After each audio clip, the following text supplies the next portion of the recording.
나의 구원과 영광이 하나님께 있으며 내 힘의 반석과 피난처도 하나님께 있도다.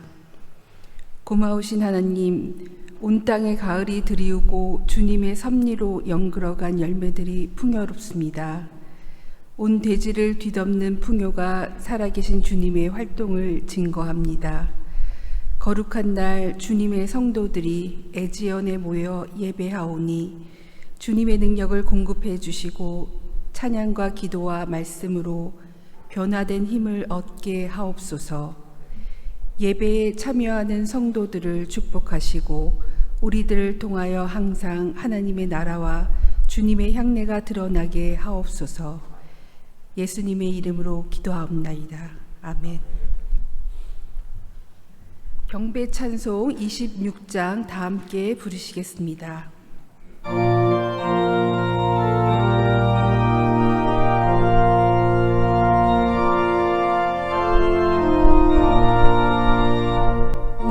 그를 아는 이를 찬송하고 찬송하세. 마음과 뜻과 힘나여 경배드리세. 주를 알지 못한 이들 주같이 인도하사 그의 피로 구속하니 찬송 모르세. 약한 사람 도움받아 시험 중에 참게 하니 모든 죄를 이기니 믿음 뿐이라. 진리 대신 우리 주는 영원토록 변함없네. 성도들아 주를 믿어 길이 선미세.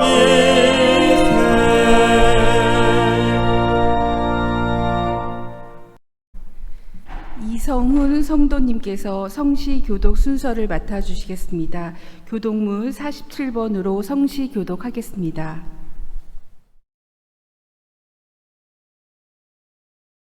다 같이 성시 교독하시겠습니다.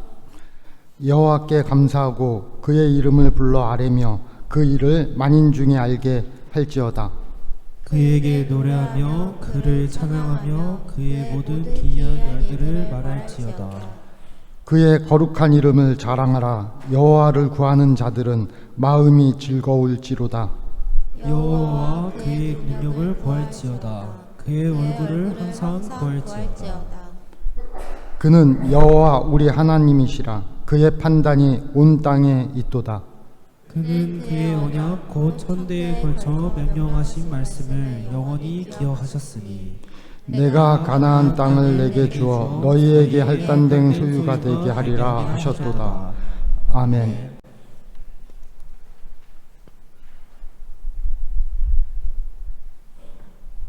송영민 성도님께서 대표 기도해 주시겠습니다. 다 같이 기도하시겠습니다. 사랑과 은혜가 충만하신 하나님 아버지, 오늘도 우리 세종 공동체를 예배의 자리로 인도해 주심에 진심으로 감사드립니다. 이 시간 알게 모르게 지은 우리의 죄를 자백하오니 우리의 허물과 완악함을 용서하시고 정결한 마음과 새로운 영으로 회복의 역사가 일어나게 하옵소서. 하나님, 이곳에 믿음의 학원 대양재단을 세워주신 것을 감사드립니다. 세종초등학교와 세종고등학교, 세종대학교와 세종사이버대학교가 진리와 창의와 봉사의 정신으로 세상을 밝히는 인재들을 길러내는 요람이 되길 원합니다. 이 캠퍼스가 단지 학문뿐 아니라 하나님의 사랑과 진리가 흘러가는 복음의 통로가 되게 하옵소서. 또 허락하신 사업장들에게는 단순히 이익을 추구하는 곳이 아니라 온전히 주님이 주시는 선한 마음과 선한 능력으로 사용되는 사업과 사업체가 될 수 있도록 인도하여 주시옵소서. 그리하여 이 재단에 속한 모든 기관들이 연구와 강의, 행정과 봉사, 사업의 자리에서 주님의 나라를 세워가는 도구가 되게 하여 한국 사회와 열방 가운데 빛과 소금의 역할을 잘 감당할 수 있도록 날마다 성장하여 주시기를 간절히 원합니다. 특별히 이 재단을 섬기는 많은 리더십들과 담당자들에게 하늘의 지혜와 성실함을 더하여 주시고 공의와 사랑의 마음을 주셔서 맡기신 각 기관을 하나님의 뜻에 합당한 방향으로 이끌어가도록 지혜를 더하여 주시옵소서.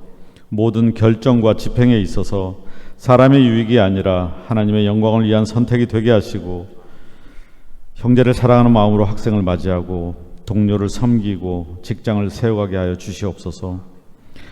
때로는 업무의 무게와 사람 사이의 어려움 속에서 지치고 낙심할 때가 있지만 그때마다 우리를 새롭게 하시는 성령님께서 우리의 마음을 위로하셔서 우리가 세상의 평가보다는 하나님의 인정을 더 사모하며 나아가는 우리 공동체가 되도록 도와주시옵소서.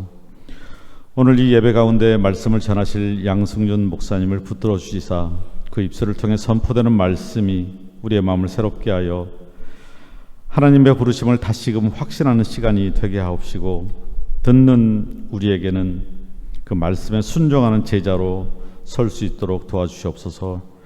예배를 돕는 손길들과 찬양으로 영광을 돌리는 우리 학생들을 축복하여 주시옵소서. 배움이 지식에 머물지 않고 지혜로 열매 맺게 하시며 각자의 달란트를 통해 세상을 섬기는 삶을 기도하며 살아가게 하여 주시옵소서. 이 모든 말씀을 오늘도 우리를 구원하신 구주 예수 그리스도의 이름으로 간절히 기도드립니다.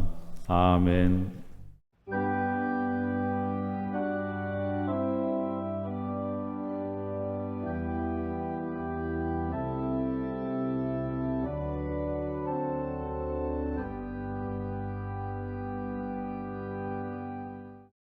김대종 성도님께서 성경 봉독해 주시겠습니다. 오늘 우리에게 주시는 하나님의 말씀은 누가복음 14장 7절부터 14절까지의 말씀입니다. 봉독해 드리겠습니다. 청함을 받은 사람들이 높은 자리 택함을 보시고 그들에게 비유로 말씀하여 이르시되 내가 누구에게나 혼인잔치에 청함을 받았을 때에 높은 자리에 앉지 마라. 그렇지 않으면 너보다 더 높은 사람이 청함을 받은 경우에 너와 그를 청한 자가 와서 너더러 이 사람에게 자리를 내주라 하리니 그때 내가 부끄러워 끝자리로 가게 되리라. 청함을 받았을 때 차라리 가서 끝자리에 앉아라.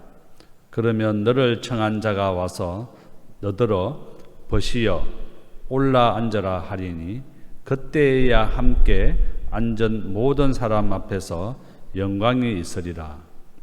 무릇 자기를 높이는 자는 낮아지고 자기를 낮추는 자는 높아지리라. 또 자기를 청한 자에게 이르시되 내가 점심이나 저녁이나 베풀거든 벗이나 형제나 친척이나 부한 이웃을 청하지 말라. 두렵건대 그 사람들이 너를 도로 청하여 내게 갚음이 될까 하노라. 잔치를 베풀거든 차라리 가난한 자들과 몸 불편한 자들과 저는 자들과 맹인들을 청하라.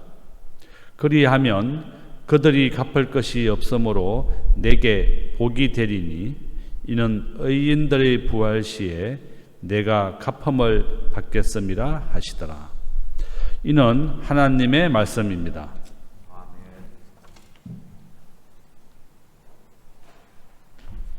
하늘연 성가대의 특별 찬양이 있겠습니다.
목사님께서 설교해 주시겠습니다.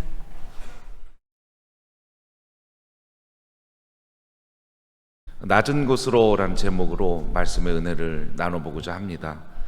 오늘 본문엔 두 가지 비유가 나타나는데요. 이 두 가지를 통해서 메시아이신 예수님이 어떤 정체성을 갖고 계셨는지, 또 늘 핵심적으로 말씀하셨던 하나님의 나라가 과연 어떠한 모습인지 깨달을 수 있습니다.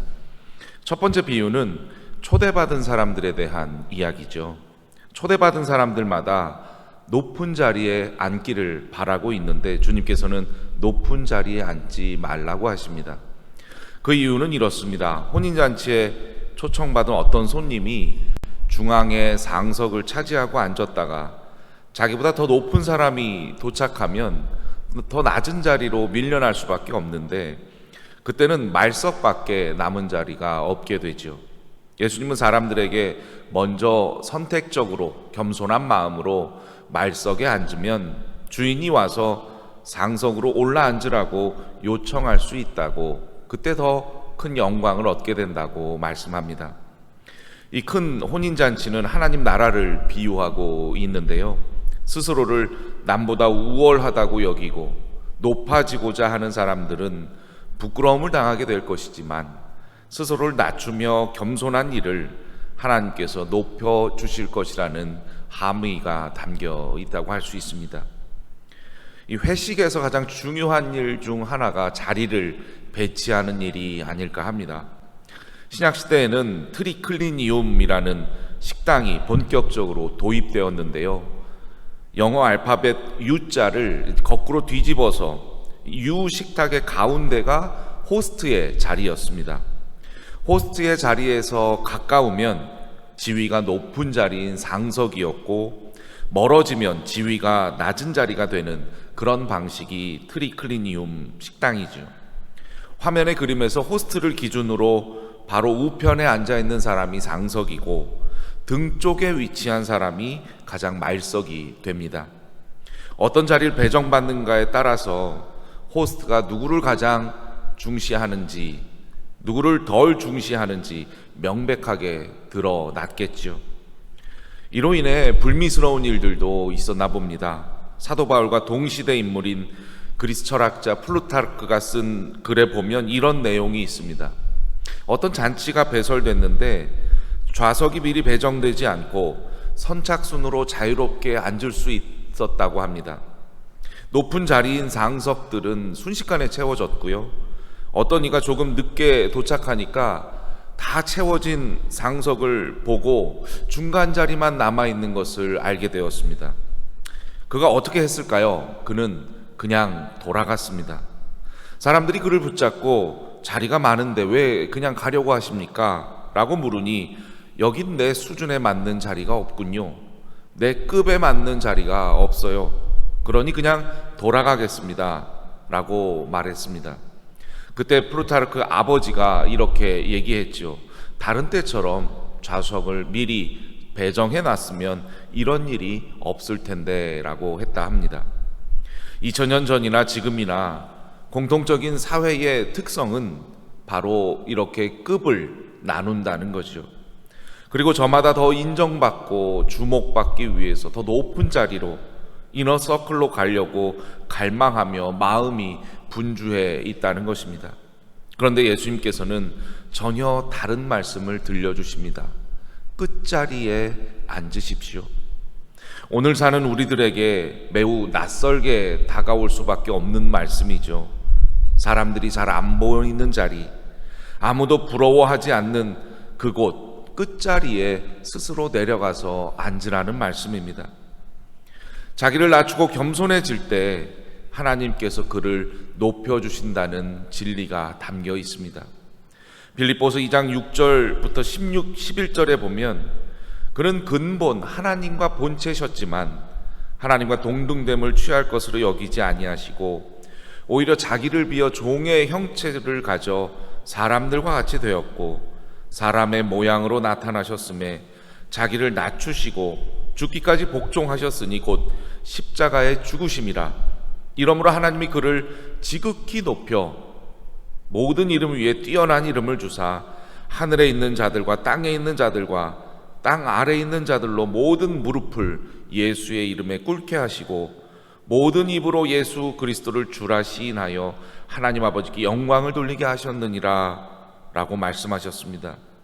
자기를 비우셔서 종처럼 낮추시고 겸손해지셨으므로 하나님께서는 지극히 주님을 높여주셨다는 말씀이죠.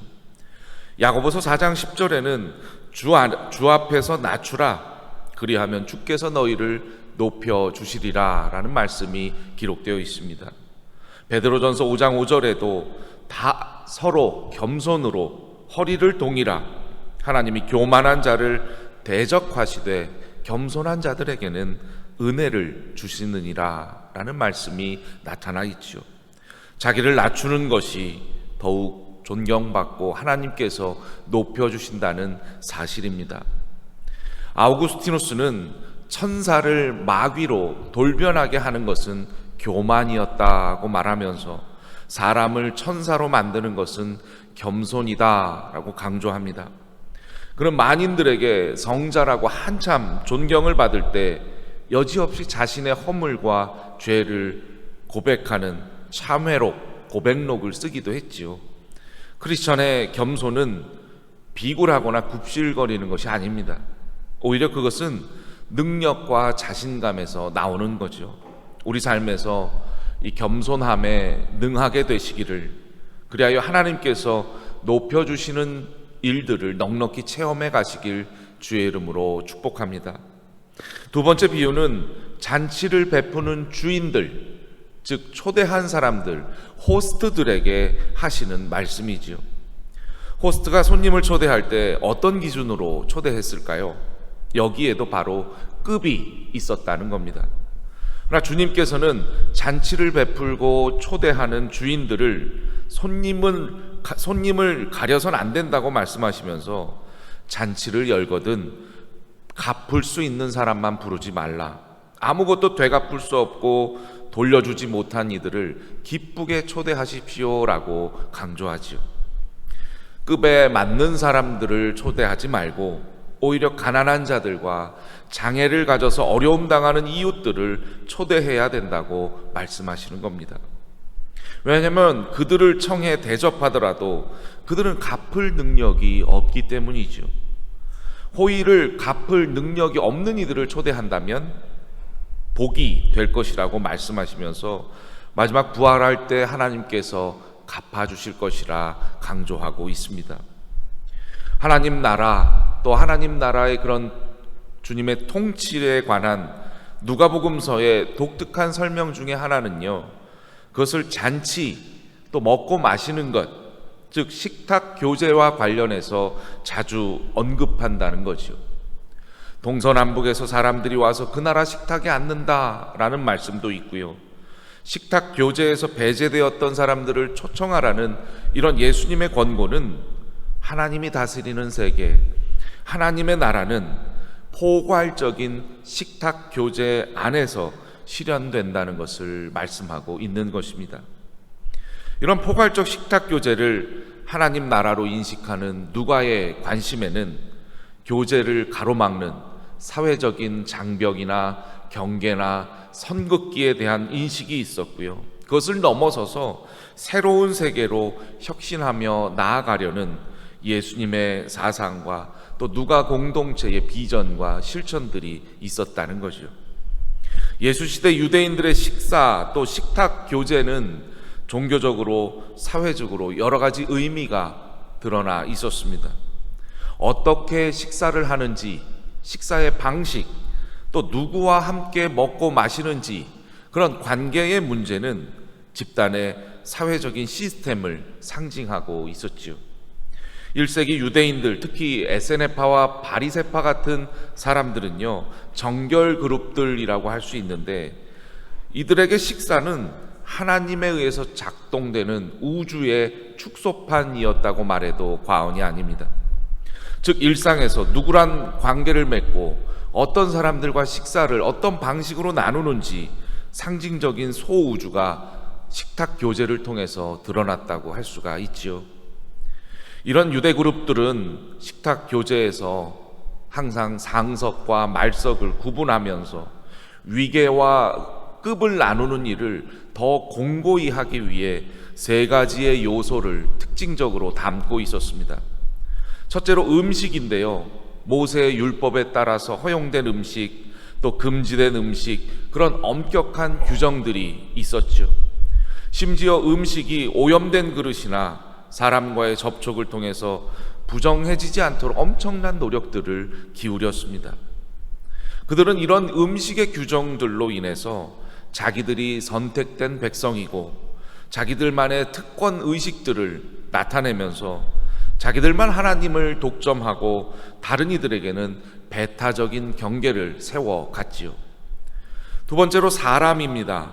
유대인 그룹들은 종교적인 이유로 식사에 함께 할 수 없는 사람들을 엄격하게 규정해 놓고 있는데 이들은 이방인, 또 여성, 신체적인 결함이 있는 사람들이었습니다.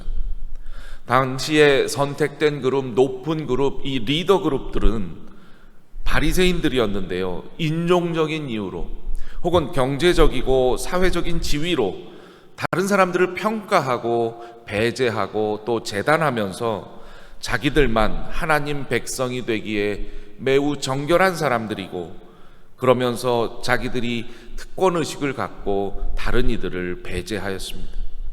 세 번째로 식사의 상호성이었습니다. 이것은 사회 내에 존재하는 호혜라고 할 수 있는데요. 호혜는 사전적으로 서로 특별한 편의와 이익을 주고받는 일을 뜻하지요. 식사 참가자들은 자기가 받은 만큼의 편의와 이익을 다시 제공한 사람에게 보답할 것을 예견했습니다. 호혜는 보편적인 호혜, 균형적인 호혜, 부정적인 호혜로 나눌 수 있는데 보편적인 호혜는 부모 자식의 관계처럼 교환이나 되갚음이 기대하지 않는 그런 작용들입니다. 균형적인 호혜는 이웃과의 관계로서 주고받는 게 있어야 된다. 오는 게 있어야 가는 게 있다. give and take의 어떤 상호 관계라고 할 수가 있겠죠. 부정적인 호혜는 도둑이나 강도, 전용이나 강탈 같은 것으로 자기 이익을 위해서 누군가를 이용하고 해치는 일까지 포함하고 있는 호혜입니다. 진화 심리학자들은 우리 인간에게 호혜적인 이타주의가 있다고 말하지요. 호혜적 이타주의는 희생과 보답의 상호 교환입니다. 쉽게 말해서 네가 내 등을 긁어주면 나도 너의 등을 긁어주마 라는 말로 압축할 수 있다는 거죠. 앞서 언급한 이 호혜의 세 가지 종류 중에서 균형적인 호혜가 바로 호혜적 이타주의와 비슷한 맥락이라고 할 수 있겠죠. 1세기 지중해 문화권의 이 호혜 관계는 상류층에 의해서 형성된 균형적 호혜 관계가 대부분이었습니다. 우정과 환대가 되갚아질 거라는 확신이 들 때만 함께 식사에 초대하고 참여하였죠. 따라서 풍족한 사람들, 특정 경제적 지위의 사람들만 서로 함께 식탁에서 먹고 마실 수 있다는 가치가 지배적이었습니다. 가난한 사람들은 가난한 사람들끼리, 부유한 사람들은 부유한 사람들끼리만 어울리며 지내게 되었지요. 이런 모습은 경제적으로 사람들을 계급화하고 서열화하면서 계층 간의 분리를 조장했을 뿐만 아니라 자기들끼리 어울리면서 사회적으로 배제된 자들에 대해 우월성을 갖고 그들을 더욱더 배타적으로 대하는 결과를 낳게 되었습니다. 그러나 예수 그리스도와 그의 추종자들은 식사와 식탁 교제에 관한 이런 기본적인 세 가지의 경계 표지, 음식, 사람, 자기들만의 상호성을 갖고 다른 이들을 배제하고 경계를 세우는 일을 뒤엎어 버리시면서 전복시켜 버리죠. 예수님은 음식과 정결 의례를 둘러싼 특정한 법률들을 어기시고요. 종교적으로 배제된 자들과 함께 먹고 마시셨고요. 하나님 나라 선포에 있어서 가난한 사람들이 그 나라에 포함되는 것에 매우 큰 중요성을 부여하셨습니다.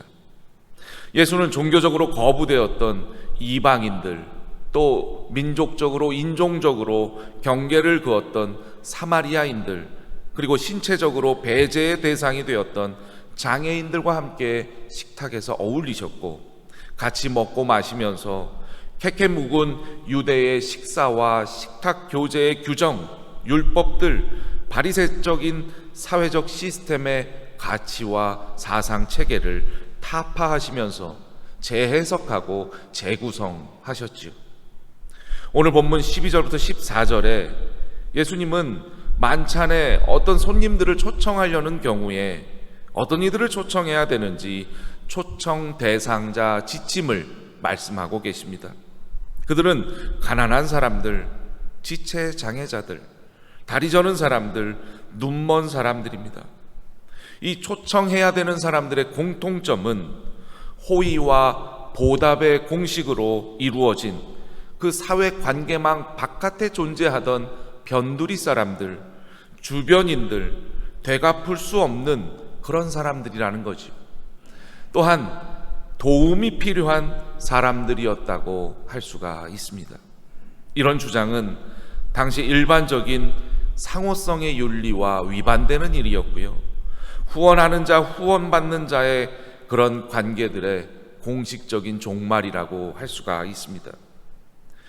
14절에는 의인들이 부활할 때 하나님께서 너에게 갚아주실 것이다 라는 말씀을 하시면서 궁극적으로 하나님께서 은혜를 베푸신 그러는 분이심을 말씀하고 있습니다. 우리가 속한 여러 사회와 또 공동체는 여전히 계급이 존재하고 위계가 나타나면서 높은 곳으로 나아가기 위해 많은 이들이 혈안이 되어 있죠. 하나님 나라를 몸소 보여주면서 살아야 될 교회에도 기능에 따른 섬김의 직분인데 그 직분들이 계급화되어 있습니다.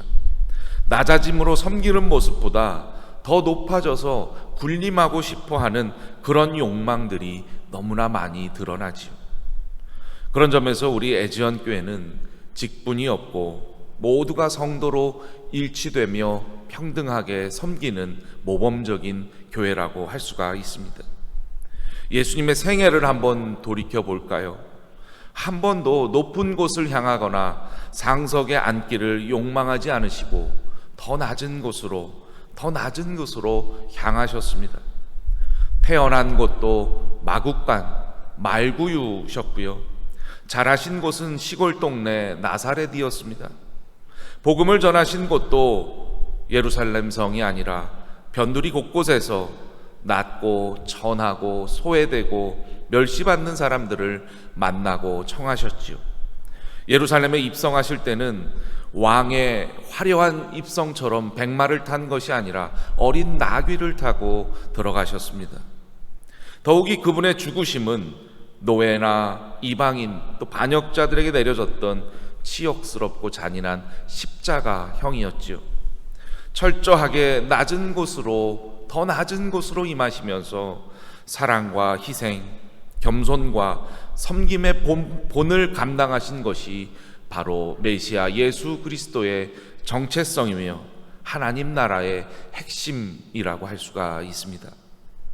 이러한 기독교 정신이 우리 대항학원의 주영아 학원장님께도 이어져서 식민지 조선에서 좌절과 고통으로 헐벗고 굶주리며 신음하고 있던 민족들을 위해서 낮은 곳으로 더 낮은 곳으로 내려가 예수가 보여준 십자가의 헌신과 사랑을 감당하시면서 이 땅에서 그러한 인재들을 더욱더 많이 키우시겠다는 결심과 실천으로 오늘까지의 열매가 맺어졌다고 할 수가 있겠죠.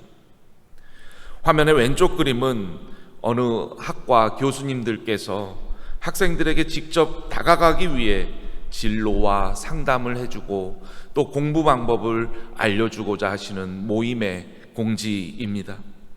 오른쪽은 고등학교 교장 선생님께서 친히 아이들과 함께 책을 읽고 토론하는 다독다독 프로그램의 내용이지요. 이 외에도 우리의 교육기관과 사업체들에서 더 낮은 곳으로 향하는 일들이 더욱 많이 있다는 것을 익히 알고 있습니다. 어렵고 아픈 이들, 적응이 힘든 이들, 낯선 타국의 유학원 학생들 등등 낮은 곳으로 향하는 데 능한 우리 애지연 성도님들의 마음과 발걸음들이 되시기를 주님의 이름으로 부탁을 드립니다. 낮은 곳으로라는 찬양이 있습니다. 그 가사를 낭독해 드리고 오늘 말씀을 마무리 짓고자 합니다. 우리의 섬김이 더 낮은 곳으로, 우리의 고백이 더 낮은 곳으로, 쓰러져 있는 그들을 향해 당신이 그랬듯 더 낮은 곳으로 우리를 초대하네. 함께 가자고 말씀하시네. 우리도 예수 그 길을 따라 함께 가길 원하네. 잠시 기도하겠습니다. 오늘 말씀을 통해 낮아짐으로, 겸손함으로 메시아로서의 예수 그리스도의 정체성이 무엇인지, 또한 하나님 나라의 중심적인 측면이 무엇인지 깨닫습니다. 바리새인들보다 더 높은 자리를 탐하고 낮은 자들에게 우월감과 배타성을 갖는 이 강팍한 시대에 주님, 저희들 낮은 곳으로 내려가길 원합니다.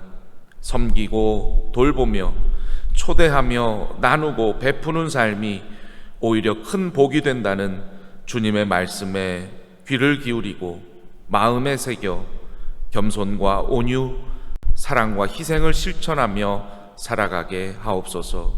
예수 그리스도의 이름으로 기도드립니다. 아멘. 은혜의 말씀 감사합니다. 이 시간은 헌금 봉헌 및 헌금 기도 순서입니다. 김현희, 양태희 성가대원의 특성 후 김용훈 성도님께서 드려진 예물 봉헌과 기도를 해주시겠습니다.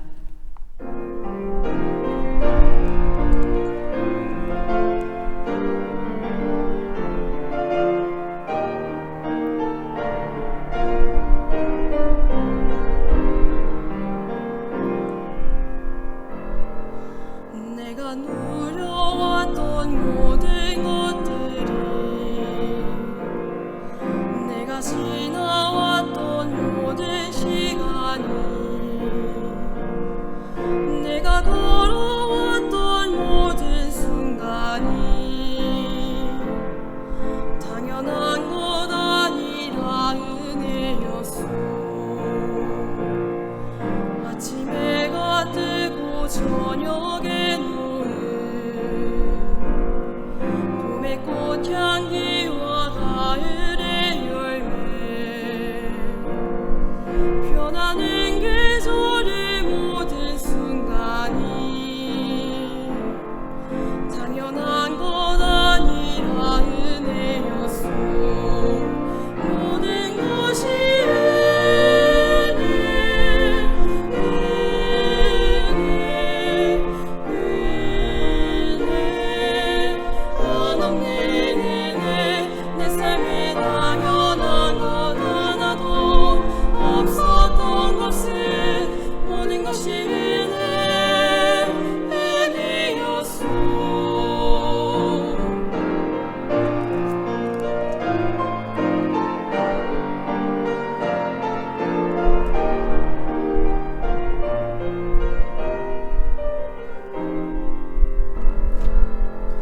내가 이 땅에 태어나 사는 것, 어린아이 시절과 지금까지 숨을 쉬며 살며 꿈을 꾸는 삶, 당연한 것 아니라 은혜였소. 내가 하나님의 자녀로 살고 오늘 자녀가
찬양받기에 합당하신 하나님, 우리를 예배의 자리로 불러주셔서 감사합니다.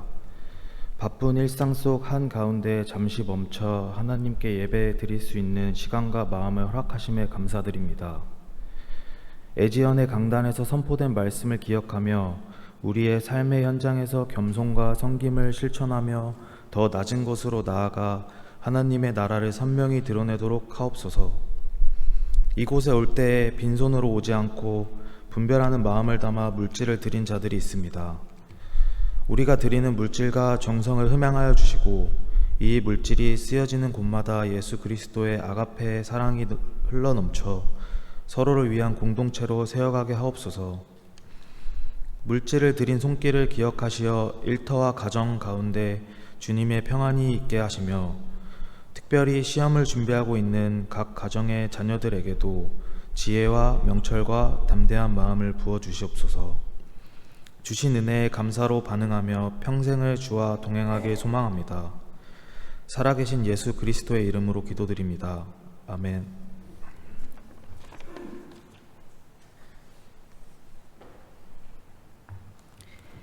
이태아 교목실장님께서 환영 및 광고해 주시겠습니다. 오늘 이 예배에 참여하신 여러분들께 주님께서 은혜와 평강을 주시기를 기원합니다. 11월 기도 제목입니다. 이제 한 해 남은 게 이제 딱 2달 남았네요. 여러분 특별히 건강에 유의하시고 남은 한 해도 은혜 가운데 보내시기를 바랍니다.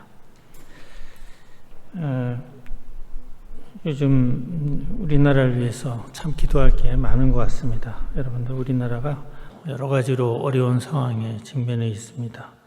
우리나라를 위해서 기도해 주시기 바라고 또 우리가 몸담고 있는 대학원의 각 교육기관과 사업체를 위해서도 여러분 기도해 주시기 바라고 또 우리 대학과 그 다음에 기관을 이끌어가는 특히 리더들, 기관장님들 또 학교의 이사장님과 이사님들 또 총장님들, 각 회사의 대표 이사님들을 위해서도 특별히 많은 기도 부탁드립니다.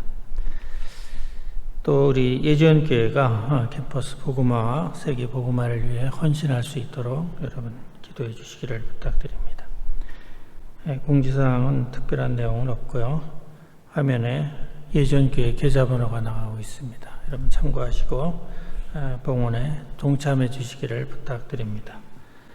또 화면에 주일 예배 봉사자 명단이 나가고 있습니다. 참고해 주시기 바라고요. 기억해 주시길 바랍니다. 한 주간도 여러분 또 건강하게 보내시고 다음 주에 또 뵙도록 하겠습니다. 감사합니다. 결단 찬송 212장 부르시겠습니다.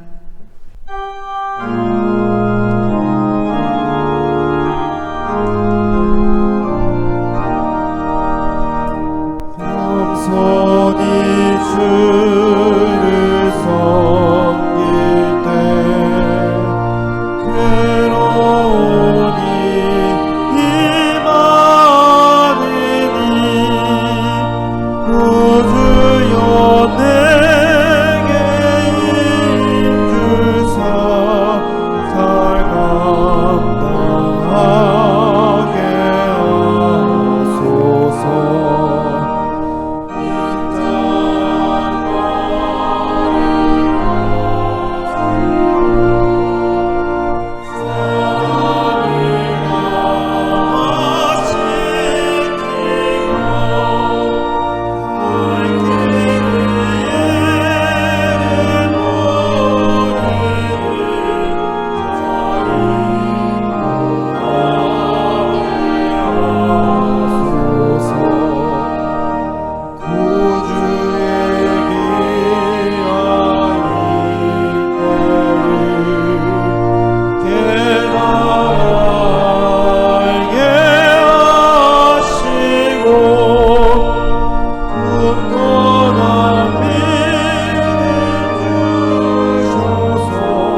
다 같이 주기도문으로 예배를 마치겠습니다. 하늘에 계신 우리 아버지, 아버지의 이름을 거룩하게 하시며 아버지의 나라가 오게 하시며 아버지의 뜻이 하늘에서와 같이 땅에서도 이루어지게 하소서. 오늘 우리에게 일용할 양식을 주시고 우리가 우리에게 잘못한 사람을 용서하여 준 것 같이 우리 죄를 용서하여 주시고 우리를 시험에 빠지지 않게 하시고 악에서 구하소서. 나라와 권능과 영광이 영원히 아버지의 것입니다. 아멘.